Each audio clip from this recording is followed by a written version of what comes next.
If you had told me back in the 90s that I'd be able to play Sonic the Hedgehog on the Super Nintendo one day, there is no chance I would believe you.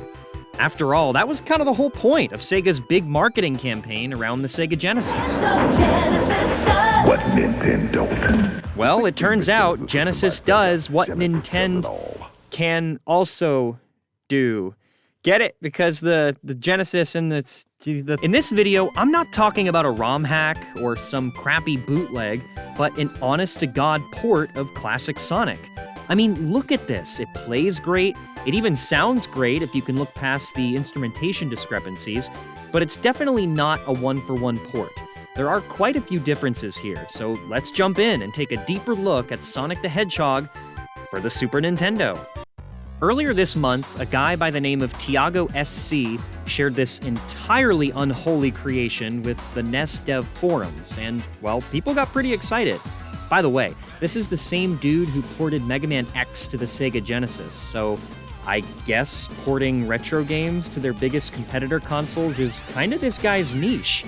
Maybe next he'll port, I don't know, Bubsy 3D to the Sega Saturn.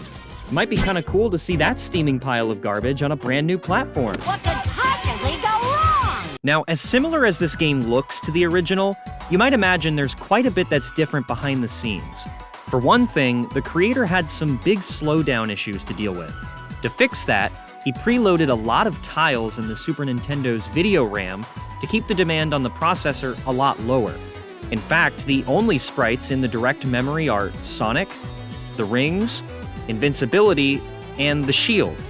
You may have also noticed that the power-up monitors in this port are from Sonic 3, and the bridges are actually from Emerald Hill Zone in Sonic 2. The programmer also changed the way objects are loaded around the screen, again, to help out the CPU. There are some other oddities in the ROM. A few of the enemies are missing some animation frames because of how the Super Nintendo handles transparency. The moving platforms also feel just a little bit stiff, and the game actually doesn't seem to run on real consoles, at least not all of them. Some people who have tried it say it works on older revisions, but not the SNES Mini. But what I think is most interesting about this port is just how spot on the physics feel. Any big Sonic fan will tell you the physics are everything.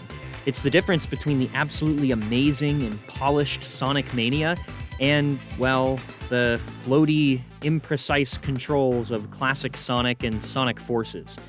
But this port completely nails the momentum. Just about everything from the loops to the jump physics feel very authentic. And keep in mind that the physics engine had to be pretty much recreated from the ground up to work on the Super Nintendo.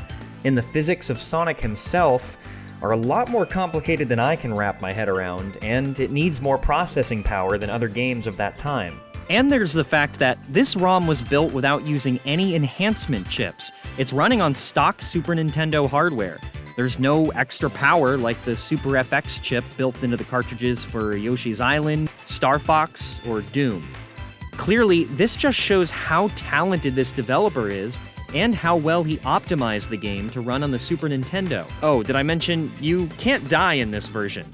There's also no boss at the end of the zone, but that's obviously because it's, not finished. Unfortunately, it doesn't look like TiagoSC will ever finish the full game. He says he built this engine to eventually make a platform game that will mix Donkey Kong Country with the gameplay of Sonic. Actually sounds pretty interesting. But something as well made as this just goes to show that the Homebrew community is still learning new things about the 16-bit era. And it's pretty cool that we're getting new stuff to play with 30 years after the Super Nintendo first came out. This kind of power, this kind of challenge. Now you're playing with power, superpower. While this port may never get completely finished, I'm sure it will lead to many more cool projects that push the Super Nintendo to its absolute limit. So I've never really done this before. This is my first fully edited and produced YouTube video, so let me know what you think.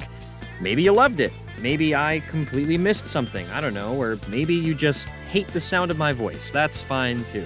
Whatever. Either way, I'm gonna try to do more of these, so thanks for watching. Stay tuned and see you next time.